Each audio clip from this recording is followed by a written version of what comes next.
Efectivamente, amigos televidentes, como les comentaba más temprano, en estos últimos días del año 2014 vamos a estar conversando como lo escucharon hace un momento, con el viceministro de Salud, haciendo un balance. Más adelante vamos a ver la entrevista con la vicepresidenta y canciller Isabel Sainz Malo. Pero ahora vamos a tratar de entender qué pasó en el 2014 en materia de economía del país y qué nos debe esperar en el 2015. Y para eso hemos contado con la gentileza de su presencia aquí en TVN, de don Felipe Chapman. Buenos días, bienvenido. Buenos días, un placer estar aquí. Gracias. Oiga, antes de hablar de Panamá, le comentaba hace un momento que leía que en Argentina le bajó el PIB y le subió, o sea, el Producto Interno Bruto, y le subió la inflación. ¿Qué le pasa a un país como ese cuando una circunstancia como esa? El caso de Argentina es tremendamente complejo y hasta cierto punto un caso triste. Argentina hace poco más de 100 años estaba entre los países más ricos del mundo. Del mundo, sí. Y a raíz de tomar una senda, y es importante, por eso es importante aprender de la historia, de caminar hacia el populismo, hacia el intervencionismo de la economía, hacia los subsidios insostenibles, hacia una intervención en los mercados, poco a poco esa economía ha pasado a ser de un líder mundial a uno de los rezagados en el mundo. Imaginémonos lo fuerte que era esa economía, que a pesar de todo lo que han hecho durante 100 años, que dice el texto que no hay que hacer, todavía es un país que está entre los 5 países de mayor ingreso per cápita en la América Latina. O sea, que es un caso es tremendo. Entonces, ahí, lo que le estoy captando, y por eso le quise comenzar para llegar ahora a Panamá, cuidado con el populismo, entonces. Totalmente. El populismo está comprobadísimo que es un fabuloso destructor de sociedades a largo plazo. Y es muy fácil caer en eso. En la medida que vamos educando a las poblaciones de un país, tendemos a ser mucho más exigentes. Miremos el caso de Panamá. El caso de Panamá, miremos, por ejemplo, la diferencia entre las áreas urbanas y las áreas rurales, donde el populismo y el clientelismo político tienen más éxito en el área rural que en el área urbana.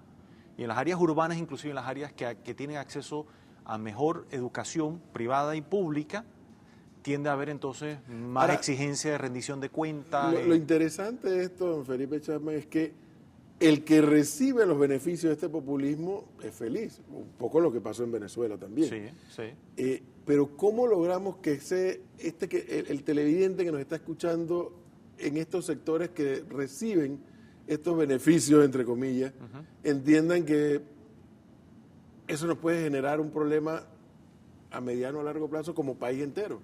Así es. Eso es como el refrán de antaño, es pan para hoy, hambre para mañana. Eso me resuelve el hoy, no es una solución de mediano, de largo plazo, es decir, no es sostenible. En la medida en que no tomamos iniciativas que tienden a cambiar la estructura de la economía, la estructura de la sociedad, lo que estamos haciendo es simplemente resolviendo problemas de una tremenda inmediatez, que al pasar el efecto es como tomar una aspirina o un analgésico para un dolor sin tratar de atacar la fuente del dolor. Es decir, podemos engañarnos y domar ese dolor, tranquilizarlo, sin ir a la fuente del problema. Es decir, que lo importante o lo inteligente sería que el Estado resuelva el problema de forma permanente. Así es. Y no paliando. Voy a dar un ejemplo que todos estamos viendo ahora mismo, la electricidad.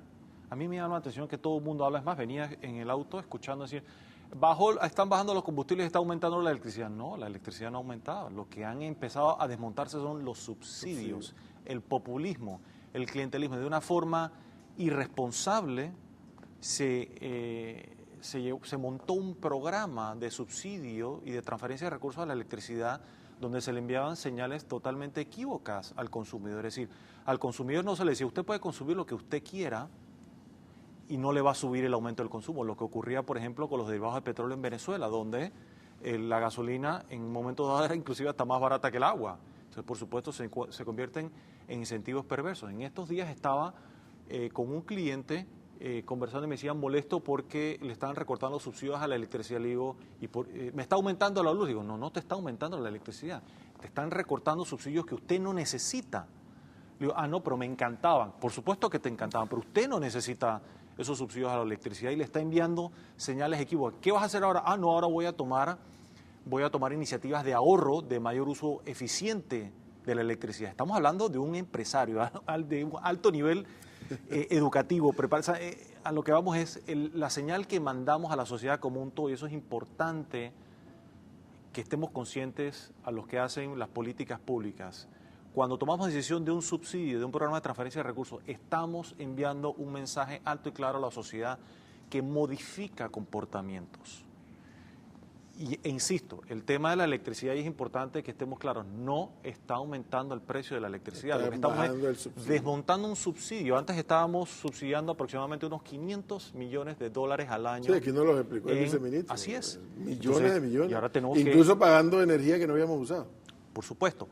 Ahora, tenemos la fortuna de que coincide esto con una reducción de los combustibles que en ahorro anual de combustibles va a ser más de esos $500 millones, que se puede volver un círculo virtuoso, es decir, ahorramos quienes compramos combustible, como personas, como hogares, como familias, y también las empresas, de manera tal que le cuesta menos transportar los productos que llegan al consumidor, y eso no se refleja de manera inmediata. Eso toma su tiempo. Igualmente, como dicen, no es que el petróleo bajó.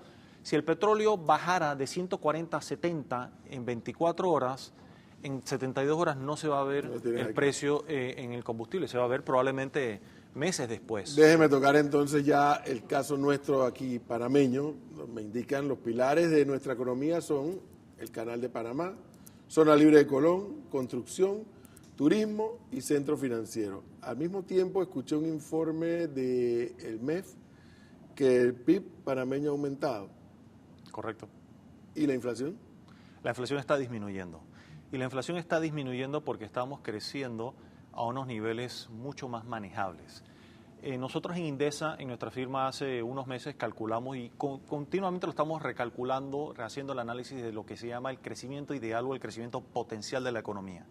En el caso panameño es de aproximadamente 6.2% al año. Eso significa que sería, digamos, si uno le hace la cartita al niño Dios, ese sería el crecimiento que quisiéramos. ¿Por qué? Porque es una velocidad lo suficientemente rápida y fuerte para crear riqueza, crear empleo, aumentar el ingreso de los hogares, sin poner presión sobre los precios y sobre los salarios. Cuando estábamos creciendo, inclusive a niveles cercanos al doble del potencial, por supuesto que es insostenible. Es como cuando vamos en un automóvil y todos sabemos que cuando vemos, por ejemplo, las revoluciones y tenemos esa área en rojo, si estamos andando a una velocidad que nos lleva la máquina, al motor estando en esa área de rojo, sabemos que eventualmente la máquina va a fallar. La máquina va a fallar porque estamos poniendo excesiva presión y la estamos recalentando y no vamos a poder sostener esa presión a la cual la estamos sometiendo. ¿Cómo le explico al televidente de La Chorrera, de San Miguelito, lo bueno que es que nos diga que el PIB ha subido y que la inflación está bajando? O sea, ¿cómo le impacta a él directamente esto? Primero, entendamos que es el PIB. El Producto Interno Bruto no es otra cosa que medir lo que produce un país en un periodo determinado. En este año, digamos, de forma anual, que este año vamos a estar creciendo aproximadamente como un 6%, digamos. ¿Eso qué mensaje nos manda? Ese mensaje nos manda donde está aumentando el consumo, está aumentando la inversión privada y pública, y al aumentar esa demanda por consumo e inversión, también aumenta la demanda por crear empleos, por pagar a personas para que se mantengan activos en la fuerza laboral o para retenerlos, aumentan los salarios. Entonces eso crea prosperidad a las familias, a los hogares. Eso, de ahí la importancia del crecimiento de la economía. Los precios, por supuesto que son importantísimos porque un aumento desmesurado de los precios lo que hace es erosionar nuestra capacidad, nuestro poder de compra. En la medida que los precios aumentan de una forma muy acelerada, cada vez el mismo balboa, el mismo dólar, compra menos. En la medida que los precios crecen de una forma mucho más moderada, realmente el impacto en los precios es casi que imperceptible y nos permite en alguna medida ir manteniendo ¿El Estado va a tener ahora más recursos para poder invertir con esto de que el PIB sube y la inflación baja? Por supuesto que sí. O sea, por un lado, es que lo que me interesa entender, don Felipe Charman, es el Estado por un lado y por otro lado la plata en el bolsillo de la gente. La inflación no tiene nada que ver con la disponibilidad de dinero nominal, lo que tiene que ver es con la capacidad de compra. Es decir, así como es de malo cuando los precios suben muy rápido, también es igual de malo o peor cuando los precios caen, es decir, lo que se conoce como deflación. ¿Por qué? Porque si yo anticipo que de aquí a un año el automóvil que tú mencionaste anteriormente, digamos un sedán, un sedán japonés, si anticipamos que de aquí a un año ese sedán va a valer $1,000, $2,000 menos, ¿tú qué decisión tomas? ¿Tú compras ahora o pospones esa compra? Pospones esa compra. Esa es la amenaza de la deflación que hoy en día, por ejemplo, amenaza a Europa y hace que los consumidores, o a Japón, hace que los consumidores dejen de consumir o pospongan inversiones importantes, sobre todo de bienes de alto precio, como puede ser un automóvil, una vivienda, electrodomésticos caros. A diferencia de cuando hay una inflación muy moderada, donde yo iba a comprar un electrodoméstico, yo iba a comprar un automóvil que iba a pasar de 10,000 a 10,100 o a 10,050, realmente probablemente esos $50 no me iba a hacer la decisión y probablemente yo realizo esa inversión o esa compra de todas formas. Por supuesto, si va a ser 20,000, si se duplica, entonces yo voy a salir corriendo a hacer esa compra ya porque siento que mañana mi dinero no vale nada. Con ese panorama, PIB sube, inflación va reduciendo, la gasolina sigue bajando, el costo del petróleo sigue bajando y por lo tanto la gasolina no sigue bajando. El panameño común y corriente, ¿qué debiera hacer con ese panorama que pareciera, por lo que usted nos proyecta, bueno? ¿Qué debiera hacer el panameño común y corriente? Primero, el panameño común y corriente, si es prudente, va a tener mayor capacidad va a tener capacidad de ahorrar. Y mi recomendación es que sígale la pista muy de cerca a su presupuesto familiar y empiece a ver si logra ahorrar y ese ahorro que no se lo gaste en consumo adicional. Por supuesto, siempre está el deseo de gastar un poco más, sí, puede gastar un poco más y consumir un poco más, pero procure que una parte importante de ese poder adquisitivo adicional que está teniendo lo logre ahorrar. Eso es lo fundamental. Yo le decía esto la semana pasada aquí a los compañeros, digo, en el caso mío, que me muevo poco en el carro, pero ya me he dado cuenta, me estoy ahorrando entre $10 y $2 cada vez que lleno el tanque. Así es. Yo lo he notado también en el tanque de combustible de mi auto, el ahorro ha sido impresionante. Y eso es lo que hay que ahorrar. Eso es uno de los elementos los cuales se puede ahorrar sin lugar a duda. Y eso posteriormente lo vamos a ver, se debe ver reflejado en productos, en alimentos, en todo tipo de productos, desde una taza hasta cualquier producto que requiera transporte. Si no baja de precio, por lo menos va a crecer a un ritmo mucho menos rápido o inclusive no crecer de precio. ¿Eso incluye los alimentos? Eso debe incluir los alimentos, así es. Ahora, el problema es que aquí con el famoso libre mercado no hay forma de que el Estado diga, oye, ¿por qué no baja el precio? Porque ese no es el rol del Estado. El rol del Estado debe asegurarse que hayan las condiciones adecuadas para que haya suficiente competencia. Es decir, si los competidores nada más somos tú y yo, el Estado debe procurar que entren 2, 4, 5, 6, 10 personas más a competir de forma tal de que procuremos tener los mejores precios. Que la competencia obligue a bajar el precio si fuera el caso. Todos los que me están escuchando de fuera que han estado en situaciones de competencia saben a qué me refiero. Si tú estás detrás de un contrato, de un negocio y tienes que competir con 4 o 5 oferentes, vas a ser muy cuidadoso a la hora de hacer una oferta, ya sea por un producto o un servicio. A diferencia de si estás solo en el mercado o hay nada más 2 competidores, la presión para proponer el precio más bajo es mucho menor. O sea que en la práctica yo lo vivo en carne propia todos los días en nuestra empresa, que nos toca salir a competir a diario y muchas veces perdemos negocio porque otros están dispuestos a ofrecer el mismo servicio o un servicio similar a un precio sustancialmente más bajo. ¿Cómo ve Felipe Charman y su equipo estos pilares de la economía del país? Me preocupa zona libre, digo, que siguen teniendo problemas? Bueno, ¿Cómo está la construcción? repasemos el concepto de pilares de la economía. Primero, la economía panameña es definitivamente una economía que descansa hoy en día primordialmente en servicios, una economía terciaria. Tenemos una economía dual donde tenemos un sector de la economía muy desarrollado, que mira hacia afuera, muy orientado hacia la exportación de servicios, con tecnología de primer orden, muy exitoso, con una gran capacidad de competir en el mundo, y tenemos otros sectores que están en el área primaria o secundaria de la economía que están rezagados.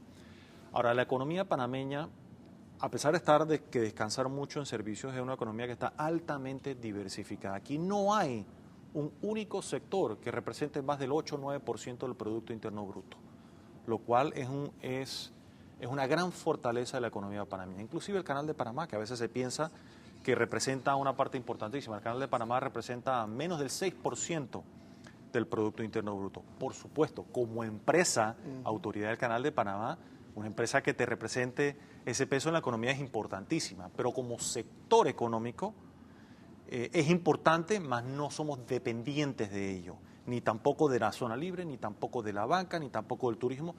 Todos agregados, cuando los vamos sumando, por supuesto, tienen un peso muy importante. Y se van formando áreas de sinergia. Por ejemplo, en el Canal de Panamá está todo el conglomerado que gira alrededor de ello. Están los puertos, está el transbordo de contenedores, está el servicio a buques. En gran medida también la zona libre se beneficia del aumento de eficiencia de los puertos. ¿Prevé que todo esto que me está diciendo hacia el 2015 se mueva positivamente? Todos estos sectores que he mencionado yo creo que se van a mover positivamente en el 15, incluyendo la zona libre, que yo pienso que ya está empezando a entrar en una fase de recuperación. Todavía está muy golpeada, sin lugar a dudas, no por factores internos a Panamá, por factores exógenos, primordialmente debido a dos mercados, Venezuela y Colombia. Y Venezuela, no hay luces de que va a mejorar la situación en Venezuela.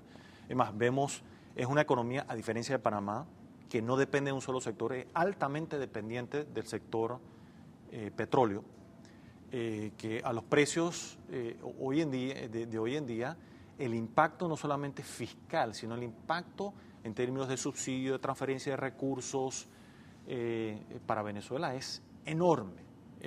Cuéntame un poco los puertos, don Felipe Chapman, cómo lo está viendo el crecimiento de los puertos. A mí me llama siempre la atención, hay mayor cantidad de puertos en el Atlántico, en el Caribe, y hay menor en el Pacífico. ¿Eso crecerá, se mantendrá? Yo creo que va a continuar creciendo. Es más, lo hemos visto en las noticias recientemente, la autoridad del Canal de Panamá está en proceso de licitar un puerto en el lado Pacífico del Canal de Panamá. Yo creo que es una actividad que va a ir en aumento y va a crecer más aún cuando entre en operación el canal expandido a principios del año 2016. Por supuesto, esto depende mucho de la evolución y el comportamiento del comercio mundial, que continúa creciendo. Yo creo que es buenas noticias, hablando en el comercio mundial, de que la economía de los Estados Unidos está empezando ya a dar mejores indicadores de comportamiento. Sigue siendo la economía más importante del mundo, la segunda economía más importante del mundo en tamaño total global, no por habitante, es China, que está creciendo menos rápido. Y los chinos ahí han sido muy inteligentes en saber que crecer a ritmos excesivamente acelerados por una presión insostenible sobre su economía, y han ido reduciendo la velocidad de crecimiento, pero sigue siendo un crecimiento positivo. O sea que todo pareciera indicar de que el comercio mundial va a tener un comportamiento positivo que se va a reflejar en el canal y en los puertos. Veo una proyección de don Felipe Chapman y del equipo que le acompaña en su empresa. La veo optimista, la veo positiva para el 2015 para Panamá. Así es. Y ese optimismo que nos proyecta, parece que la clave para ese panameño común y corriente que nos está viendo, dice Felipe Chapman, es el ahorro. Así es. Es lo que el ahorro y la utilización inteligente de sus recursos. Una de las cosas que uno aprende en economía es la asignación de los recursos escasos, lo que aplica tanto a personas, a empresas como a estados, y es la recomendación que yo le daría a ese ciudadano común y corriente. Eso es al ciudadano. El gobierno de Panamá siente que está haciendo los ajustes. Mira, el gobierno Yo te diría que mis preocupaciones ahora mismo no son de índole económico, sino son de índole política. Yo creo que lo que ocurrió en los últimos años ha sido algo inédito en Panamá. Yo creo que el tema de la corrupción que hemos visto ha hecho un daño tremendo a la sociedad panameña. Es más, en los diarios hoy sale reflejado comentarios sobre el discurso del rey Felipe VI en España, haciendo una crítica muy dura a la corrupción política en su país. Ojalá hagamos lo mismo acá y empecemos a examinar eso. A lo que voy es, la principal consecuencia de la corrupción política la estamos viendo en lo fiscal. Y vamos a las finanzas públicas. Nos encontramos con unas finanzas públicas tremendamente estrechas, hoy en día con un saldo negativo, deficitario, donde lamentablemente a este gobierno le va a tocar ser impopular desde un punto de vista del gasto público y le va a tocar, lo que yo esperaría y mi esperanza es tener un gobierno que sea fiscalmente responsable, que logre un balance positivo en las finanzas públicas, que tome bajo control la deuda pública y ojalá nos lleve hacia una posición superavitaria, lo cual yo entiendo no es popular, muy poca gente comprende eso, pero si no lo hacemos, eventualmente terminaremos en una situación como terminó Grecia, como terminó España, sí, Italia u otros países. Al final de esta conversación, don Felipe Chapman, siempre me queda y le queda a mucha gente la preocupación, la duda, la interrogante. Qué bueno que la economía crezca, qué bueno que haya capacidad para ahorrar, qué bueno que haya obras, porque eso mueve la economía, pero todavía sigue el desbalance, lo dicen economistas, usted mismo alguna vez lo ha dicho, la Iglesia lo ha dicho, lo han dicho distintos sectores, la desproporción que hay de esos dos Panamá. Ese Panamá que vuela y vuela a toda velocidad, y mucha gente acá rezagada que no siente que le llega esa Eso es lo que se llama la distribución del ingreso. Algunos le llaman la distribución de la riqueza, la distribución de los beneficios. ¿Llegará el momento de revisar el sistema? Bueno, en Panamá la pregunta es cómo uno hace una sociedad más equitativa. Entonces eso me lleva nuevamente a un punto, algo que tú mencionaste muy a la ligera, es las obras. Aquí muchos pensamos, una de las cosas que a mí más me llama la atención es cómo se logró modificar el pensamiento crítico del ciudadano de pensar, un buen gobierno es el que más obras físicas construye. ¿Y no es así? No, falso. Un excelente gobierno es el que transforma las estructuras de una economía. ¿Cómo las transforma? Permitiéndole, dándole ese empoderamiento al ciudadano, uno, a no depender del Estado, a prosperar por su propia forma.